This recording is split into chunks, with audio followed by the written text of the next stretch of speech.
नमस्कार मित्रों, स्वागत है आपका एक बार फिर आपके अपने YouTube चैनल अथर्व एकेडमी में। दोस्तों, ये है हमारी मध्य प्रदेश वन रक्षक और जेल प्रहरी 2023 के लिए प्रैक्टिस सेट की 12वीं क्लास। के पहले मैं 11 क्लास चैनल पर अपलोड कर चुका हूं, जो अगर आपने अभी तक नहीं देखी है उन्हें जाकर एक बार जरूर देखिएगा। पहला प्रश्न है, मध्य प्रदेश राज्य का उत्तर से दक्षिण विस्तार कितना है? इसका सही जवाब होगा 605 किलोमीटर मध्य प्रदेश का उत्तर से दक्षिण में विस्तार है। और अगर बात की जाए पूर्व से पश्चिम की, तो याद रखिएगा 870 किलोमीटर मध्य प्रदेश का पूर्व से पश्चिम में विस्तार है और उत्तर से दक्षिण 605 किलोमीटर।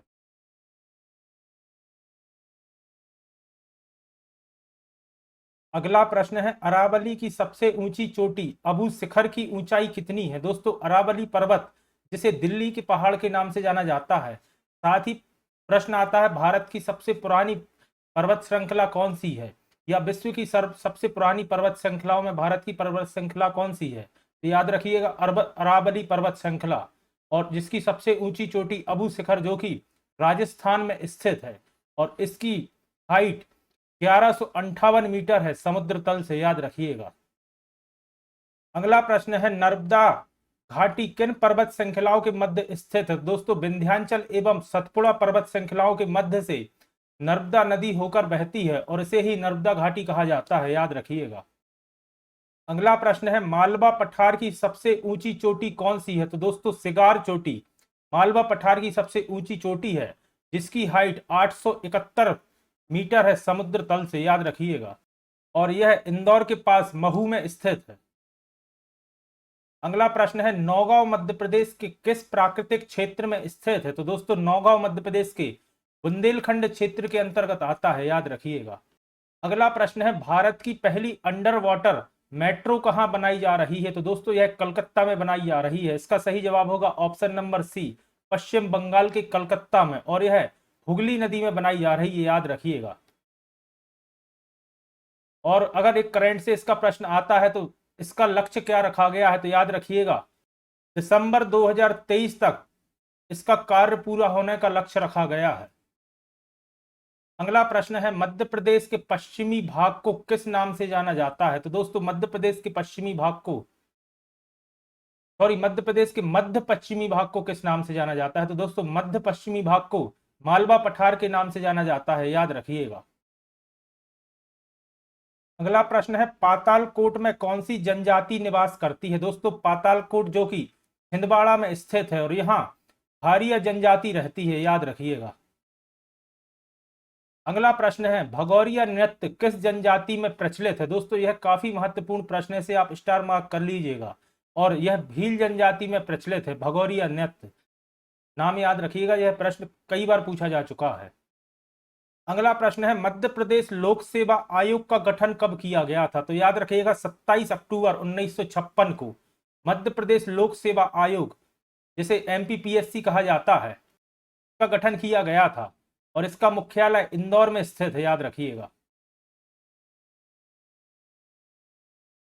अगला प्रश्न है, भारत के 79वें ग्रैंड मास्टर कौन बने? तो दोस्तों, ऑप्शन नंबर बी इसका सही जवाब होगा, गणेश एम भारत के 79वें ग्रैंड मास्टर बने। और मैं आपको बताना चाहूंगा, इन्होंने 3 चरण की मापदंडों को पूरा करके यह खिताब जीता है। और दोस्तों, यह करंट का स्पोर्ट्स से प्रश्न है, तो करंट के स्पोर्ट्स से प्रश्न पूछे जा रहे हैं।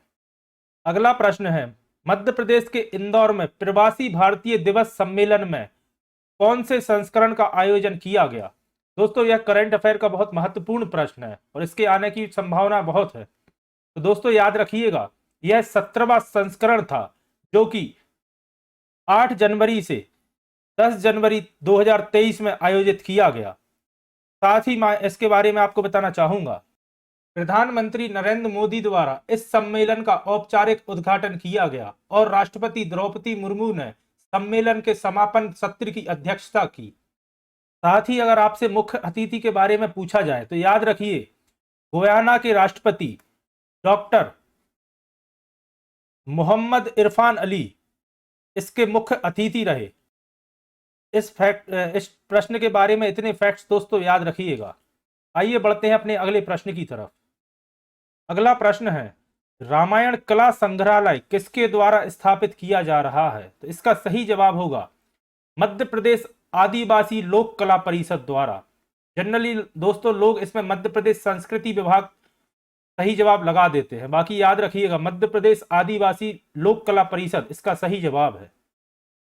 अगला प्रश्न है, मध्य प्रदेश का शीर्ष प्रतिनिधित्व लोकनाट्य कौन सा है? तो दोस्तों याद रखिएगा माच, ये थोड़ी मिसप्रिंट है दोस्तों, माच मध्य प्रदेश का शीर्ष प्रतिनिधित्व लोकनाट्य है। आइए बढ़ते हैं अपने अगले प्रश्न की तरफ। जहांगीर ने निम्न में से किस दुर्ग में शरण ली थी? तो दोस्तों जहांगीर ने ओरछा के किले में शरण ली थी। साथ ही दोस्तों अगर आपको इन प्रश्नों के आंसर आ रहे हैं तो आप साथ ही साथ कमेंट बॉक्स में इनके आंसर सेंड करते चलिए, इससे आपका रिवीजन अच्छी तरह से होता जाएगा। आइए बढ़ते हैं अपने अगले प्रश्न की तरफ। अगला प्रश्न है, मध्य प्रदेश के किन जिलों में बैगा जनजाति मुख्यतः पाई जाती है? तो दोस्तों ऑप्शन नंबर सी इसका सही जवाब रहेगा। मंडला, शहडोल, सीधी एवं बालाघाट में मुख्य रूप से बैगा जनजाति निवास करती है। अगला प्रश्न है, अमरकंटक में कौन सी नदी का उद्गम होता है? तो दोस्तों याद रखिएगा अमरकंटक जो कि अनूपपुर जिले में पुष्पराजगढ़ तहसील के अंतर्गत आता है, यहां से 3 नदियों का उद्गम होता है। नर्मदा तो खैर आपको पता होगी, उसके अलावा सोन एवं जोहिला नदी का उद्गम अमरकंटक से होता है। मैंने अपनी थ्योरी क्लास में दोस्तों अमरकंटक के बारे में विस्तार से डिस्कस किया है, तो अगर आपने वह वीडियो नहीं देखी है तो उसे भी एक बार जाकर जरूर देखिए। अमरकंटक में मध्य प्रदेश के कुछ मुख्य जलप्रपात एवं तीर्थ क्षेत्र स्थित हैं। हमारा अगला प्रश्न है, एकलव्य पुरस्कार में कितनी राशि दी जाती है? तो दोस्तों पहले 50,000 इसकी राशि थी, लेकिन अब बढ़ाकर 1 लाख रुपए एकलव्य पुरस्कार की राशि कर दी गई है। और साथ ही दोस्तों खेल पुरस्कार एवं खिलाड़ियों से संबंधित मैंने एक सेपरेट वीडियो बनाकर करंट अफेयर वाली प्लेलिस्ट में डाली है, तो आपने अगर वह नहीं देखी है तो उसे भी एक बार जाकर जरूर देखिए। अगला प्रश्न है, आदिवासी प्रकोष्ठ की स्थापना कहां की गई? तो याद रखिएगा राजधानी भोपाल में आदिवासी प्रकोष्ठ की स्थापना की गई है। अगला प्रश्न है, शक्कर के किण्वन से क्या बनता है? तो दोस्तों इसका सही जवाब होगा इथाइल अल्कोहल। और यह प्रश्न दोस्तों विज्ञान में पहले कई बार पूछा जा चुका है। अगला प्रश्न है, उज्जैन का प्राचीन काल में क्या नाम था? तो दोस्तों उज्जैन का नाम अवंतिका एवं उज्जैनी था।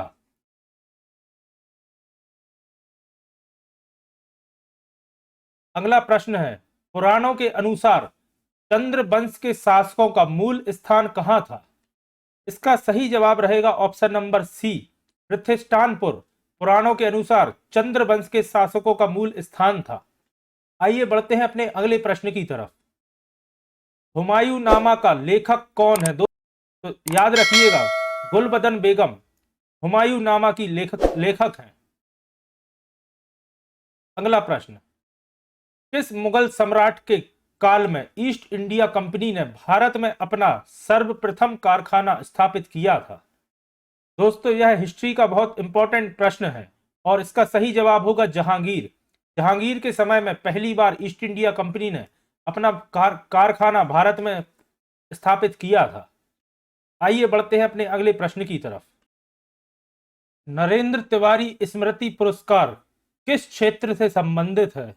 इसका सही जवाब होगा पत्रकारिता। नरेंद्र तिवारी स्मृति पुरस्कार पत्रकारिता से संबंधित है। अगला प्रश्न है, मध्य प्रदेश की पहली महिला मुख्य सचिव कौन थी? दोस्तों इनका सही जवाब होगा निर्मला बुच। मध्य प्रदेश की पहली महिला मुख्य सचिव थी। अगला प्रश्न है, निम्न में से कौन मध्य प्रदेश विधानसभा का अध्यक्ष नहीं रहा? ऑप्शन है श्री गुलशेर अहमद, श्री मुकुंद सखाराम, नेवा निवाकर, पंडित ब्रजमोहन मिश्र। दोस्तों यह तीनों मध्य प्रदेश विधानसभा के अध्यक्ष रहे हैं। वहीं विश्वनाथ यादव राव तामस्कर जी प्रथम विधानसभा में नेता प्रतिपक्ष रहे हैं, जो कि वर्ष 1956 से 1957 एक वर्ष नेता प्रतिपक्ष रहे हैं। तो सही जवाब होगा option number D, Vishwanath Yadav Rao Tamaskar. बढ़ते हैं अपने अगले प्रश्न की तरफ। अगला प्रश्न है, सफेद बाघों का घर जहां केंद्र ने इनके प्रजनन केंद्र के प्रस्ताव को स्वीकृति दी है, वह कहां है? तो दोस्तों वैसे तो रीवा को सफेद शेरों की भूमि कहा जाता है, लेकिन प्रजनन केंद्र की स्वीकृति गोविंदगढ़ फोर्ट में दी गई है, जो कि रीवा से 18 किलोमीटर दूर स्थित है। वहीं अगर बात की जाए गोविंदगढ़ किले की, तो इसका निर्माण सन 1853 में रीवा के राजा रघुराज सिंह ने कराया था। साथ ही एक फैक्ट और इस किले के बारे में इंपॉर्टेंट है, भारत में पाया गया पहला सफेद शेर जिसका नाम मोहन था, उसको इसी किले में रखा गया था। अगला प्रश्न है, मनुष्य के अंगों में से कौन एक हानिकारक विकिरण से सर्वाधिक सुप्रभाव्य है? तो इसका सही जवाब रहेगा आंख। बढ़ते हैं अपने अगले प्रश्न की तरफ। दो संयुक्त किडनी वाले व्यक्तियों के लिए अपोहन का उपयोग किया जाता है, इसमें निहित प्रक्रम क्या है? तो दोस्तों इसमें निहित प्रक्रम है परासरण। ऑप्शन नंबर 20 का सही जवाब रहेगा। आइए बढ़ते हैं अपने अगले प्रश्न की तरफ। निम्न में से कौन स्कर्वी रोग के इलाज में उपयोगी है? तो दोस्तों आंवला में विटामिन सी पाया जाता है, और विटामिन सी या स्कॉर्बिक एसिड स्कर्वी रोग के इलाज में उपयोगी होता है। अगला प्रश्न है दोस्तों, हिंदी से प्रश्न देखते हैं अब। लिखित का प्रत्यय है। दोस्तों प्रत्यय वह होते हैं जो शब्द के पीछे लगते हैं, वहीं विसर्ग शब्द के शुरुआत में लगता है। तो लिखित में दोस्तों इधर आ और ता यानी कि अत प्रत्यय लगा हुआ है। अगला प्रश्न है, पवित्र का संधि विच्छेद क्या होगा? इसका सही जवाब है पौधन इत्र। पवित्र का सही संधि विच्छेद होगा। दोस्तों संधि विच्छेद वाली क्लास भी हमारी प्लेलिस्ट में डली हुई है, अगर आपने अभी तक वह नहीं देखी है तो एक बार जाकर उसे भी देखिए। अगला प्रश्न है, एक एक शब्द का संधि विच्छेद क्या होगा? तो दोस्तों एक एक शब्द का संधि विच्छेद होता है एक धन एक। आइए बढ़ते हैं अपने अगले प्रश्न की तरफ। निम्नलिखित में से शुद्ध वर्तनी कौन सी है? तो दोस्तों इसका ऑप्शन नंबर सी इसका सही आंसर रहेगा, पुनर्विचार। आइए बढ़ते हैं अपने अगले प्रश्न की तरफ। अगला प्रश्न है, निम्नलिखित में से अशुद्ध वर्तनी कौन सी है? दोस्तों अशुद्ध वर्तनी छांटनी है। कन्या, कन्हैया, कैलाश और कर्म। दोस्तों यह चारों शुद्ध वर्तनी है, शायद टाइपिंग मिस्टेक के कारण चारों शुद्ध वर्तनी यहां टाइप हो गई। आइए बढ़ते हैं अपने अगले प्रश्न की तरफ। निम्नलिखित पद्यांश को ध्यानपूर्वक पढ़िए और उसमें उपयुक्त सही अलंकार का चयन कीजिए। दोस्तों अलंकार का चयन करना है।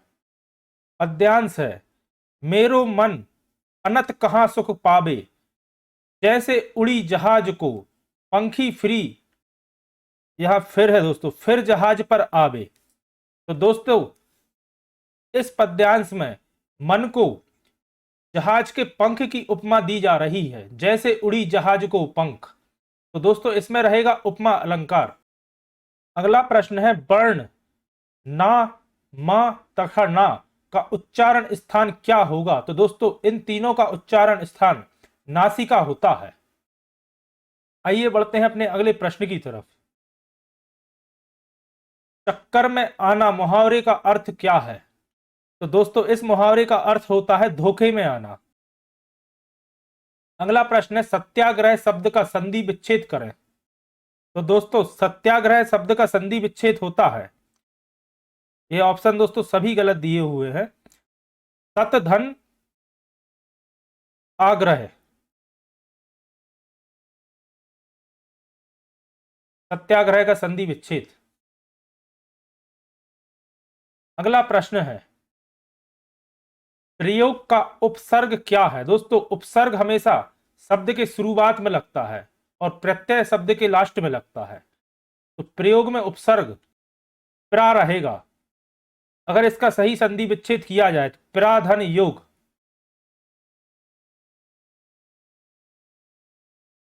आइए बढ़ते हैं अपने अगले प्रश्न की तरफ। निम्नलिखित में से कौन सा शब्द वर्तनी की दृष्टि से अशुद्ध नहीं है? दोस्तों इस प्रश्न में अशुद्ध पूछा है, ये नहीं मिसप्रिंट है। इच्छा, आहुति, आहान और आकर्षण। तो दोस्तों आहान इसमें अशुद्ध है। आहान में बड़ा आ आता है और आहान का मतलब होता है सूर्य की पहली किरण या सूर्योदय। अगला प्रश्न है, मैंने तुम्हारी बहुत प्रतीक्षा देखी, वाक्य में अशुद्धि क्या है? क्रिया संबंधी, काल सूचक संबंधी, संबोधन संबंधी या उपयुक्त में से कोई नहीं। तो दोस्तों इसमें क्रिया संबंधी अशुद्धि है। प्रतीक्षा देखी नहीं, प्रतीक्षा की होता है। मैंने तुम्हारी बहुत प्रतीक्षा की। अगला प्रश्न है, निम्नलिखित में से बहुवचन शब्द नहीं है, यानी कि एक वचन शब्द देखना है। समाचार दोस्तों बहुवचन होता है, दाम भी सब बहुवचन होता है, लेकिन सूरज एक वचन है और रोम भी बहुवचन होता है। अगला प्रश्न है, आज के समाज में दहेज एक कुप्रथा है, रेखांकित शब्द में कौन सा वचन होगा? तो दोस्तों समाज हमेशा एक वचन में प्रयोग किया जाता है। आइए बढ़ते हैं अपने अगले प्रश्न की तरफ। शुष्क शब्द का विलोम क्या होगा?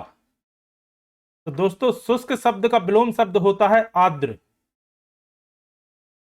देखते हैं अपना अगला प्रश्न, आकाश कुसुम होगा मुहावरे का भावार्थ क्या है? इसका सही जवाब होगा असंभव कार्य या नामुमकिन कार्य होना। अगला प्रश्न है, चंदन की चुटकी भरी भली, गाड़ी भरा ना काट, लोकोक्ति का भावार्थ क्या है? तो दोस्तों उत्तम वस्तु थोड़ी भी अच्छी होती है, इस लोकोक्ति का अर्थ है। लोकोक्ति का अर्थ दोस्तों उसे पढ़ने से ही समझ में आ जाता है। चंदन की चुटकी भली यानी कि एक चंदन चुटकी ही भला है, गाड़ी भर के काठ यानी कि लकड़ी से। अगला प्रश्न, निम्नलिखित में से किस शब्द में दीर्घ स्वर संधि नहीं है? तो दोस्तों परमार्थ में दीर्घ स्वर संधि है, सूर्यास्त में भी दीर्घ स्वर संधि है, चरणामृत में भी दीर्घ स्वर संधि है, पर परोपकार में दोस्तों गुण स्वर संधि होती है। अगर परोपकार का संधि विच्छेद करें तो पर धन उपकार होता है।